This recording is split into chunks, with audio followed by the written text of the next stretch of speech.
here in code review of GitLab. So we have some topics in the agenda. So thank you everybody that have been discussing and pushing topics ahead. I've noticed, before we go into the topics, I've noticed that since we moved into the issue board and issues, it seems like we, 1 second. I was hearing myself in the other tab. That was weird. I've noticed that when moved into issue boards, the discussions stopped happening in the meta issue. They're now happening scattered on the issues. It's not a problem per se, but just something for us to be aware of, that we need to follow the issues and have the discussions evolve in the issues themselves. Not an issue, just a heads up. So the first topic we have open, still to be discussed, is the improved caching of diff files batch API. There's been some movement there. Is anybody aware of updates, or is this just purely backend?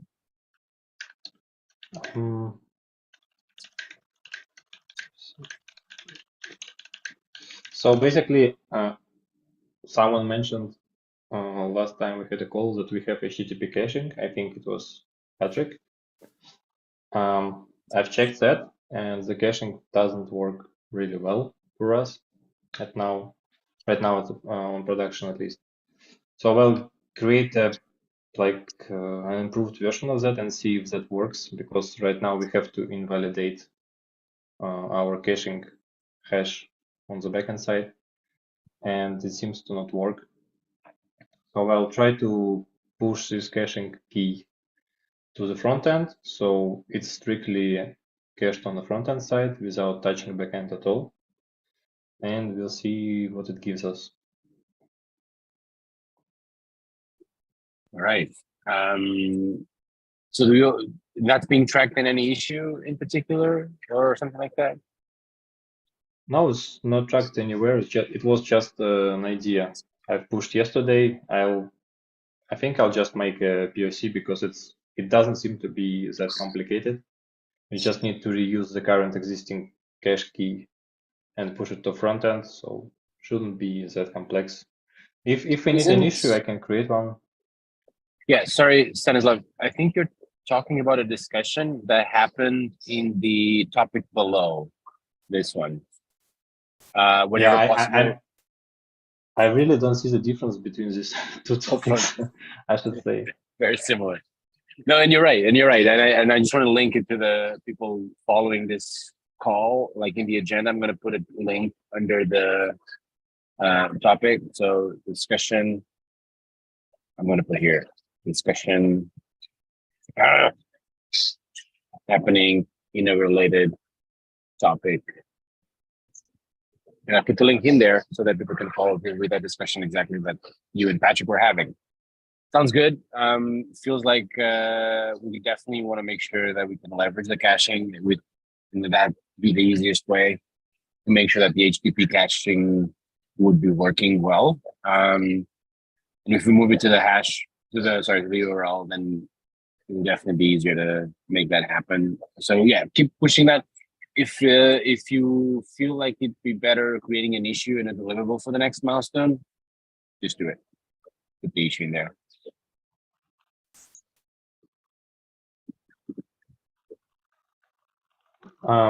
Also, I saw discussion on the backend side that they want to basically, before doing any preemptive caching on Redis or anywhere else, they want to measure what takes the most time for our diffs file batch API to get there, to get the result.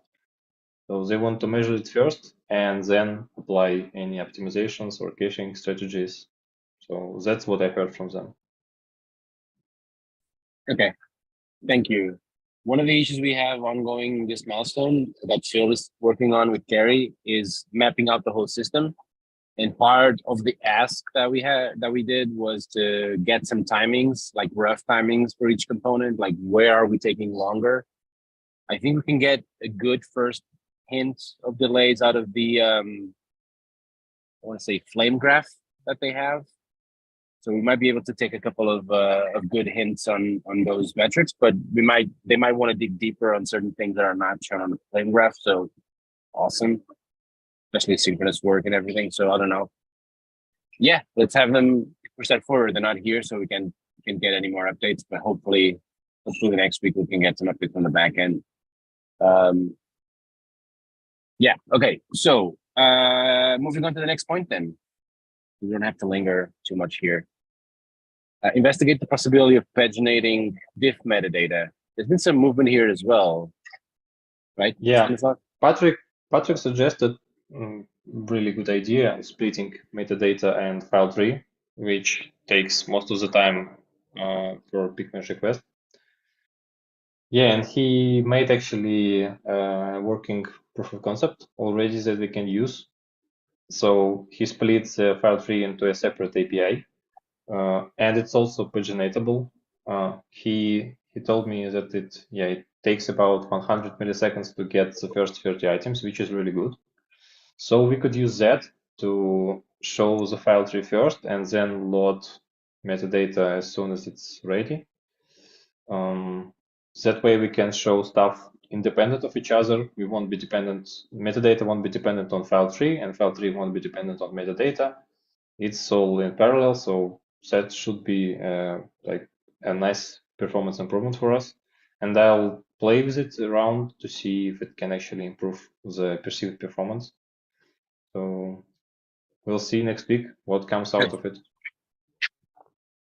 Yeah, what I see here is definitely basically the same gains we got when we introduced batching to the diffs loading.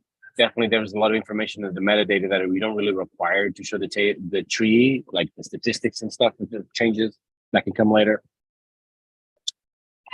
It does strike me as more complexity into the loading of data, right?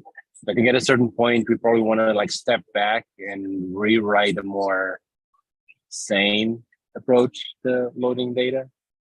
Because what I'm thinking here is we have an issue in the pipeline to only load the single file if you're following the link to a discussion, right? So all of these different ways of loading data is just a mess at this point.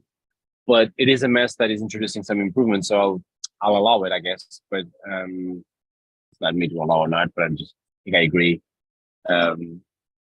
But yeah, I think at a certain point we need to step back and make it more robust. I don't know if it's moving to GraphQL and letting the front end kind of dictate how we load this data, or something else. But we might want to make, like, whether it's a service, like a local front end service that is more responsible, kind of like just get the data in the appropriate way, and the app is simplified by that. So we'll have to think about that later. But for now, I think this is a good way to get some gains in there. So yeah, do you have any more thoughts to share about this? Either one of you? No, not really. We'll have to test it first to see if it's actually beneficial. Yeah. Awesome. So we'll keep that open. So it's actually kind of useful that we can load the file tree separately, because like I'm pretty certain, let's say like a certain amount of users, let's say just say 50% of users maybe have this file tree hidden. So we can just kind of ignore loading them all together until the file tree is then shown. Oh, that's even better. I'm going to put that as a comment. Great. How file tree load separately, especially since some users will have it hidden everything. And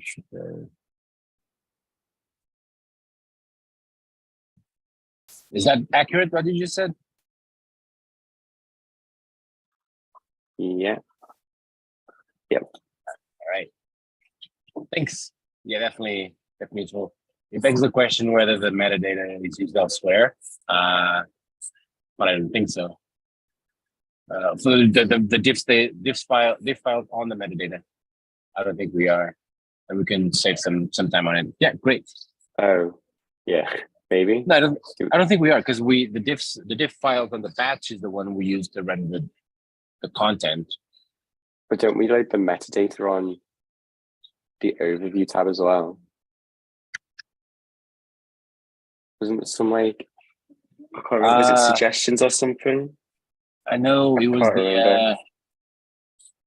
diff discussions, I think. I don't know, we can look into it. The metadata gets used on the other tab. I just can't remember where and why it gets used. Yeah, I remember something like that. I think it's when you expand the discussion on a diff in the origin tab. Is it? I don't know if that's the one. Anyway, regardless of what it is, we can definitely make that split into a separate file call, into that for a separate call, and we'll go from there. But yeah, it's something to keep an eye out for. Right. Next one, I think we almost already covered this one. Like whenever possible, render the MR diffs client side with the cache, provide an MR ID. And this has been like the last week we had a question whether this would even be worth it given the HTTP caching, which sparked all this discussion that ended up with the conclusion that Stanislav shared earlier on this call. Is there anything that we want to add?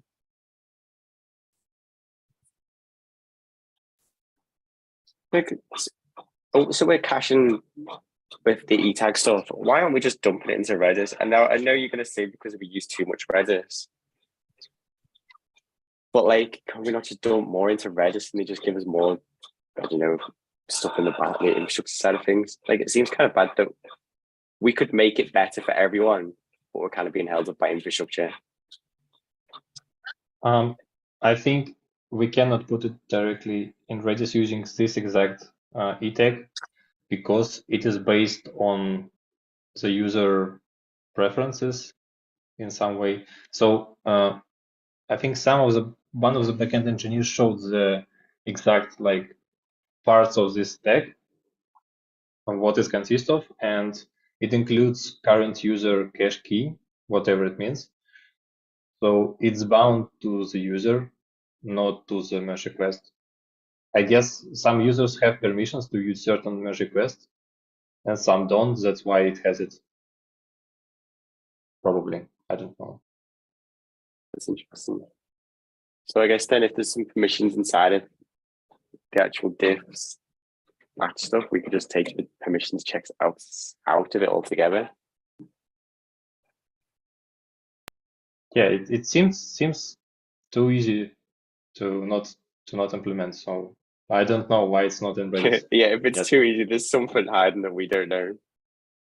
I think it's what Stanislav said is if it's bound to the user, the amount of data that would be filling in with Redis would be enormous. Yeah, but if we find out why it's bound to a user and we kind of take out, so if it's just a simple check of can the user comment on this line? Well, if they can comment on the whole merge request, then they can comment on a line. So that's a single permission check for a whole merge request. Yeah, I'm writing a comment on the issue so that we can continue the discussion asynchronously. So remove the user's cache from the entry in Redis. Could we consider caching it there again? Is this roughly what you were asking? I don't know if it's this issue or the other one. I guess it's the improved caching. They're kind of the same thing. So this is where this is where they're talking about the Etag caching, which is related. Yeah. That so I mean, dump it somewhere and someone will back a bit to Redis again. For example, moving permissions check.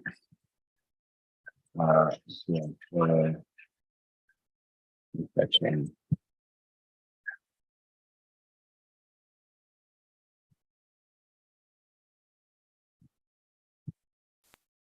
Something like that. I also think that one of the reasons backend is quite hesitant to move this into Redis is because we are already caching quite a lot of like stuff in Redis already. Like I think they are caching the diff itself in Redis, and on top of that we add caching of the response that we request on the client side.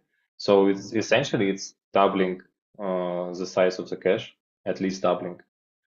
So that's probably one of the reasons no one actually is very enthusiastic about moving this into Redis. Yeah, I have been even thinking about using different storage, different caching storage, and so if you think about all the static stuff on the merge request, if we had an object like say an S3 bucket with all the JSON responses for every MR that doesn't change until there's a commit, we could generate those files upon the submission of a commit, upon the creation of a new version. You generate immediately the files, put them in a static storage, and basically Rails would only have to read the files, right? It wouldn't be a storage in cache. It wouldn't be a storage in Redis, but it would be a storage in like some file system somewhere. And that tends to be fast. It's not probably as fast as Redis is in memory, but it will remove a lot of the competition because then we wouldn't have the problem of in-memory caching. We could have terabytes of files rendered pretty cheaply. That could last a couple of days of caching. So I don't know. That's what has been in my mind, but I don't know if that's even feasible. But backend stuff. I also think that we probably cached too much that we actually needed to cache. I've suggested that in the improving caching of the tips file batch API issue, that I guess we were caching like every single merge request, like every single response that we have. And it doesn't seem that we need to do that because we only need to cache the heaviest ones, like the ones with a lot of changes, probably. And we also need to cache only the latest one because that is the most frequent used div. And the rest can be purged. Like if there is a new push to the merge request, just remove all the caches and create the latest one. So that should at least reduce the amount of storage we need, like memory. So that was my idea. And I don't know, backend wasn't really thought on that because they need to investigate this more. They need some data like analytics. What are the like heaviest merge requests? What are the most frequent requests we do? They need some data, and that is reasonable. And I think at least I don't have the data on my hands right now. Yeah, let's keep talking about it, and hopefully we'll get some backend folks to then look deeper into that or just explain a little bit more. Cool. So moving on to the next point, virtual scroller, or basically alternatives to virtual scroller. And Stanislav, do you have a bit of an update for us? Yeah, I have an update. Basically, I fixed the performance issues with worker stuff, and I wouldn't say it is per se the fastest solution. I would say that it's a solution that is a bit faster than what we have right now because our way of doing things is already not optimal, I would say. But at least with what we have, it's looking good. I can give you a little demo of that. Give me a second. So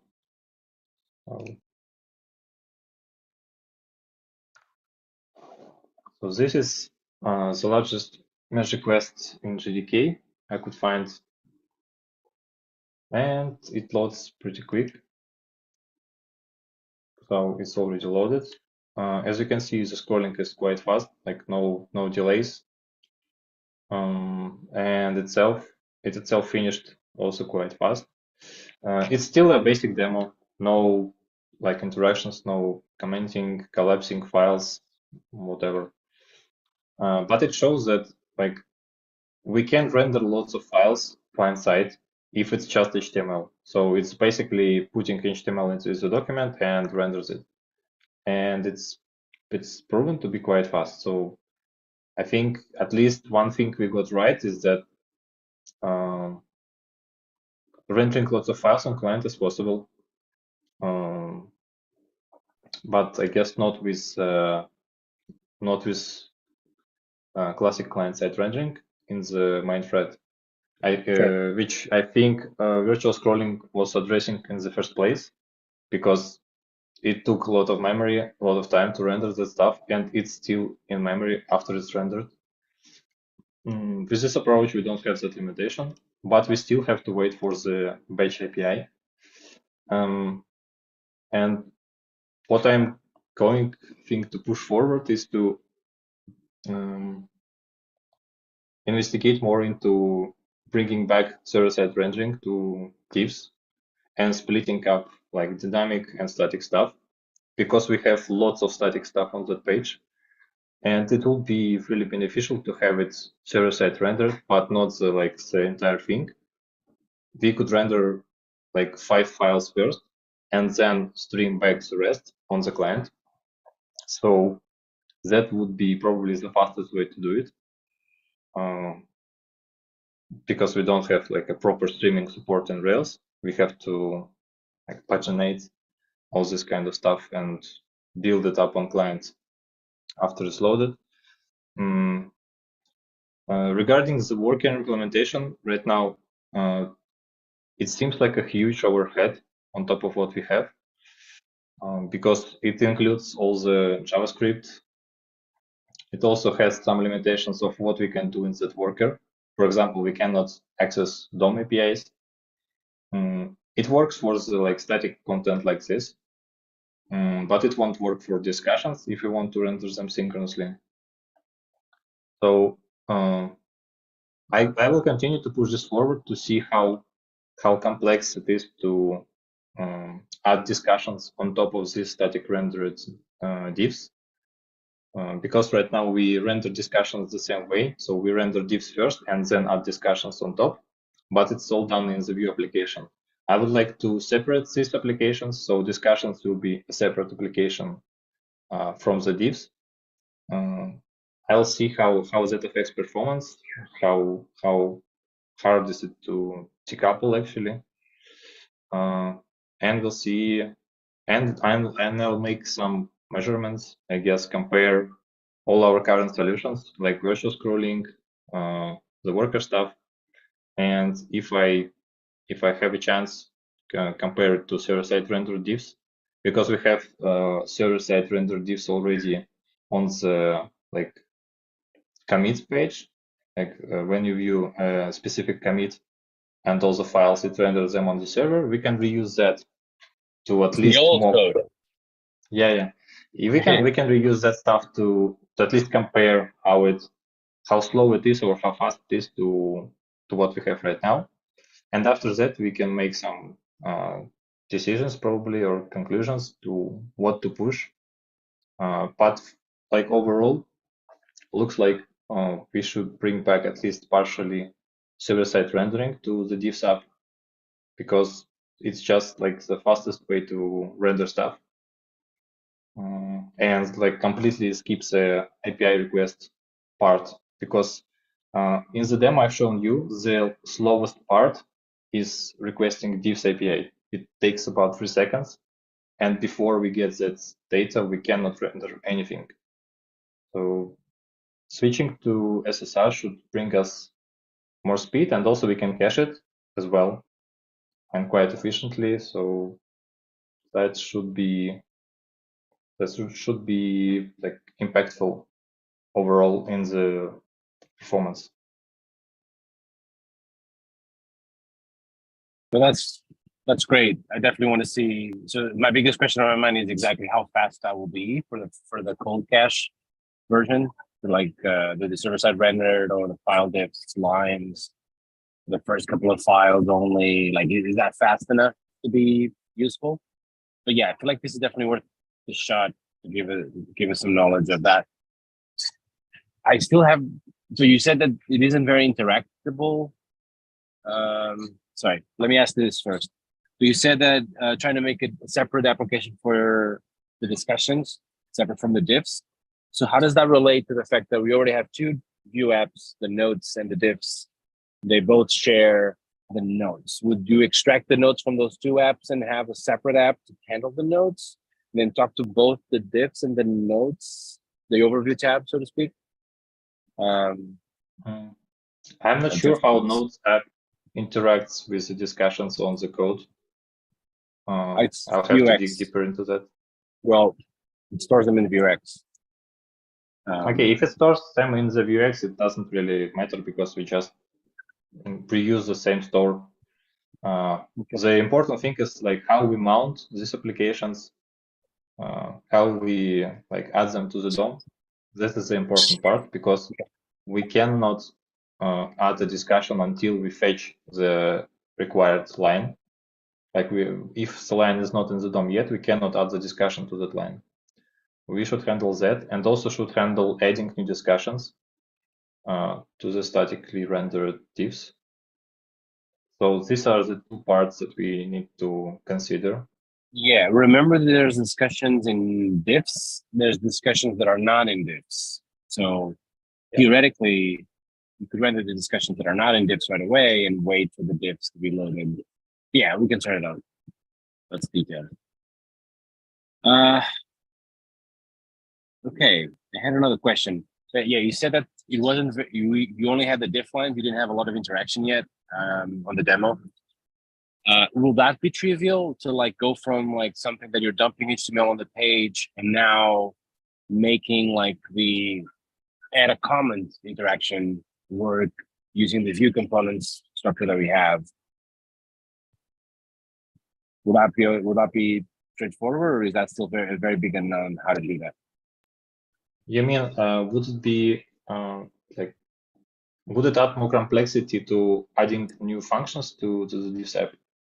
You mean Not that? new functions. Well, not too worried about the new functions or extending features or something like that. It's more like, right now we have a dump of HTML on the page. Great. Yeah. But now we need to make all the interactions, like leaving a comment, adding code quality stuff. Will we be able to continue to use Vue for that, for those interactions? Yeah, we can use Vue for that. I'm not sure how, because I'm not sure how like code quality works. It just starts in the mounted hook, and what it does, I'm not sure.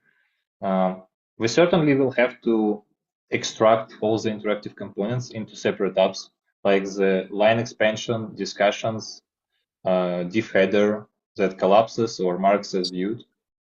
You say different apps? Yeah, this will be different Vue instances like we do on most of the pages at GitLab. We have like lots of Vue instances, and this will be like also the same case for that page. And it's the fastest way to do it because we can instantiate these things like asynchronously. Yeah, we don't need to like create 150 instances of diff headers if we only see two. So that's one of the benefits of this approach. That's exciting. I want to see that. I want to see how we solve that for sure. But that's a little bit ahead of now. Let's keep pushing on the front. That like most immediately is exactly like how do we server-side render parts of this. I wanted to add like I'm okay in repeating ourselves here. If we have to copy the code that we have in a Vue template or HTML piece, move it into Haml and duplicate that code a little bit, I'm okay with that because it's for performance work, I guess. So yeah, let's try it out and see if we can do this fast enough to be worth it. Yeah, I'm happy to just leverage Rails as we have it right now, and then we can look for other options later. But for now, it would be a nice try. Cool. Any other thoughts there?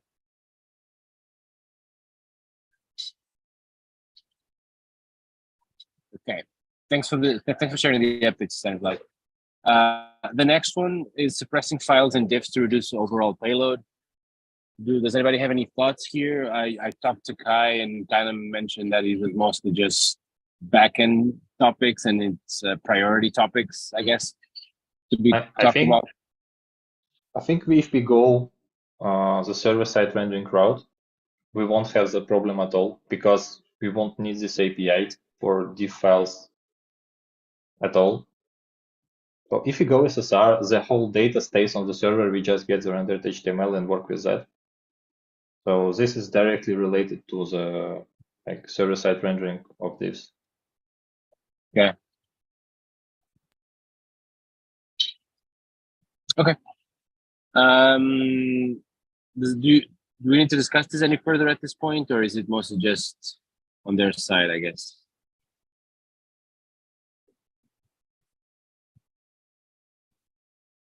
Yeah, I don't think there's much to discuss at this point. We'll keep bringing it back. It's not closed yet. I don't see any conclusion. Yeah, let's keep it open. Any more topics or thoughts before we go?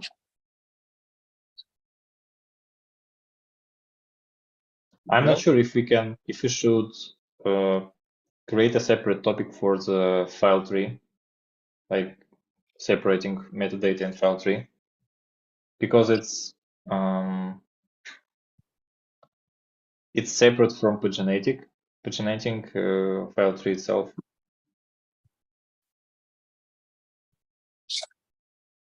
Might be worth it because we're gonna have.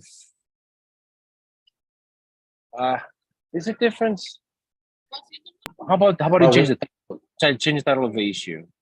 Or change the title. Yeah, just separate these two things. Yeah. Yeah. Change the title of the existing issue to reflect that effort. Pick some wording there, whatever it is. That way it keeps coming back, but it's distinctive about that effort too, I guess. Because you're splitting it up, but you're also paginating the file tree list. So you're doing both things at the same time. Okay.